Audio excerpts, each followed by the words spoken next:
God, really? You were doing karaoke last week. Instead of what? Instead of reading Weber. Jessica, you shouldn't be spreading such rumors.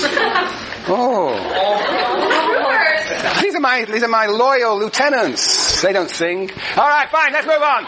Tenure for life. Forget this singing stuff. Okay. Singing for life. That's what people would love. But tenure for life means that I can do whatever I want. I may or may not turn up. There are limits. If I don't turn up the entire semester, then I probably would be cautioned. But basically, when you've got tenure, the danger is that people take it easy. I don't know if you noticed this, but perhaps it may be the case, that people who do not have tenure, junior faculty, may be more dedicated in their relationship to students than senior faculty, who have got a very secure life. Yes, Jason? Could you kind of compare that to, Calvinism and predestination? So you're already, as far as you can tell, you're pretty much set. I'm saved. I'm saved. You don't know. You don't know. All right, there's two attitudes. I suppose you might say junior faculty never know whether they are saved or damned, and they get very anxious and they overwork. That's not what you're saying, is it? Kind of, yes.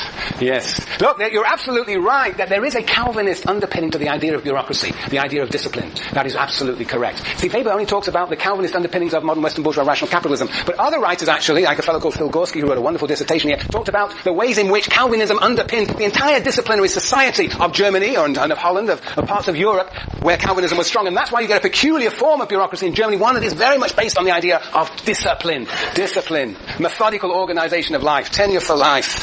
Yes, that gives people a lot of autonomy.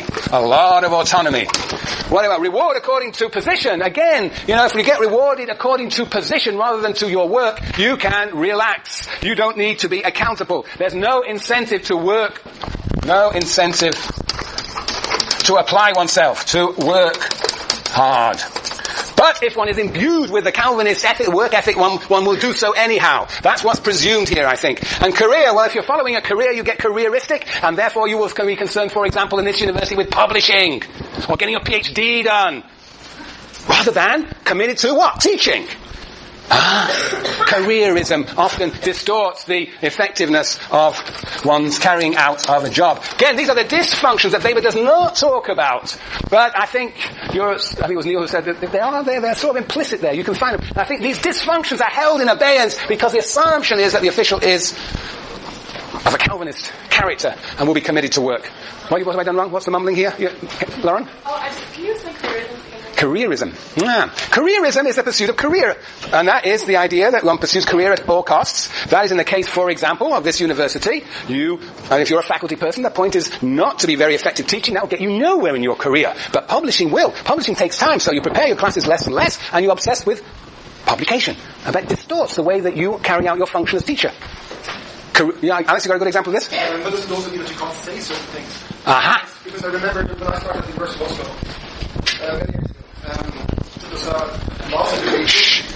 master degree written about Nazism and the good aspects about the Nazi regime.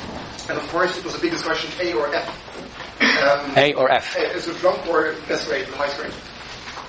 It's very hard for a professor to support that sort of statement. Because say that you would support the thesis and you give it a hard career. Right, so careerism is a way of actually inducing conformism to the criteria of the person who is regulating your career, namely you as superordinate. So it's a way careerism is none other than that if one wants to pursue one's career through a bureaucracy, one has to conform to the values and evaluations of one's superordinate. And that can be quite confining and actually distorting of being able to carry out your position, your work effectively. Yes? Isn't the reward, according to position, wouldn't that be your incentive to work hard because you're trying to follow a career path? Yes. Very good. I think, yes, that in careerism, there is the idea that one would work hard in order to actually be promoted. But that I'm suggesting sometimes is not the way to carry out your job most effectively. In my case, I do not get rewarded for teaching. It has intrinsic rewards, but not bureaucratic rewards. And so, if I were rational, I would not spend much time teaching. So I think that happens in many bureaucracies. The rules laid down for promotion are often antithetical to effectively carrying out the job. Yes. Was that better, Lauren? Okie dokie. Very good. So, it is actually a bit weird. It's a bit strange, this. Because, there's a real tension, as we'll see when you read this essay, there's a real tension between, on the one side, the idea of the official as having a sense of vocation and having a real commitment to the bureaucracy on the one side, and what he says later on, bureaucracy involves the official as a cog, without any sense of vocation, just routinizing work. There are parts where he sees the official as a cog, and there are parts where he sees the official as a vocation. That is a contradiction which you will have to resolve yourselves, and we will talk about it. But anyway, in this part of the essay, he's talking about the ways in which the official has a sense of vocation, social esteem, and these factors here allow autonomy to the official, allow discretion to the official, which is then mobilized for the goal of the greater good of the bureaucracy. There is a vision of the whole. It's like the organic solidarity of Durkheim. Yes.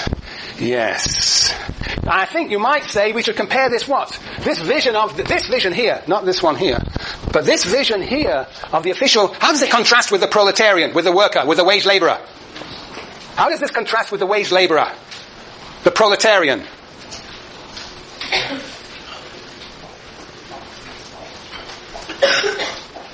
Anybody at the back there? Eden. Is this how Marx conceives of the wage laborer? Sense of vocation, social esteem, appointed, tenure for life, reward according to position. Sorry? That's interesting. More like Marx's bourgeoisie. Yes, social esteem. I don't know if they appointed the bourgeoisie. But anyway, the working class does not have esteem, right? Error number 2. Appointment. Well, sort of appointment, it's a sort of appointment, but the appointment is not for very long, very often. Tenure for life? Definitely not. Reward for a position.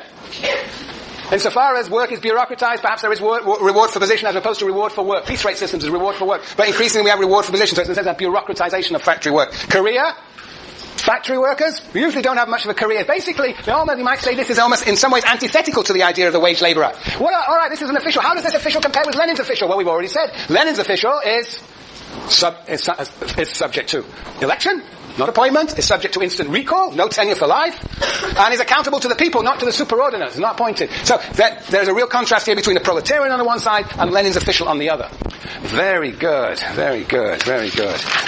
Now, I know I'm doing this quickly, but it doesn't matter. We've got to get through this. There's one thing that we've got to do still, is pre-bureaucratic official.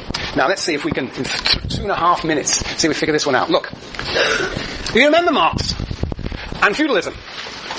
Do you remember the feudal serf? How would you describe the feudal serf? How does the feudal serf survive? Hands up.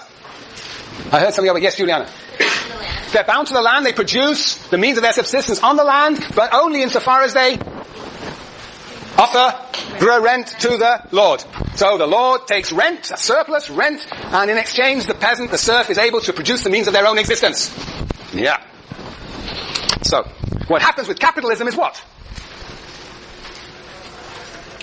What happens with capitalism to the serf, Jason? They're kicked off the land, they're expropriated from access to the means of production. They're expropriated from access to the means of production and inserted into a capitalist factory. They sell their labor power to the capitalist. That is what Weber says is happening in the world of bureaucracy. What he says is, and it's all about these alternatives of a pre-bureaucratic official. The bureaucratic official is not the capitalist worker. The bureaucratic official is employed in full-time capacity and is given in return for that full-time capacity a salary. Salaried employee. Now, the pre-bureaucratic official, the patrimonial official, is an official who has to, in a sense, gather his or her own taxes, her own income. What the Lord says, in a sense, the patrimonial chief says to the official, he says, okay, I'll give you the right to actually tax the people. You go and collect the taxes.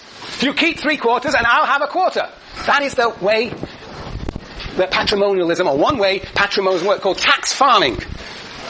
So the idea of a pre-bureaucratic official is the pre-bureaucratic official is able to gather his or her own taxes from the people, and is able to and administers the people as an official, but in getting resources from the people has to deliver some of them up to the chief.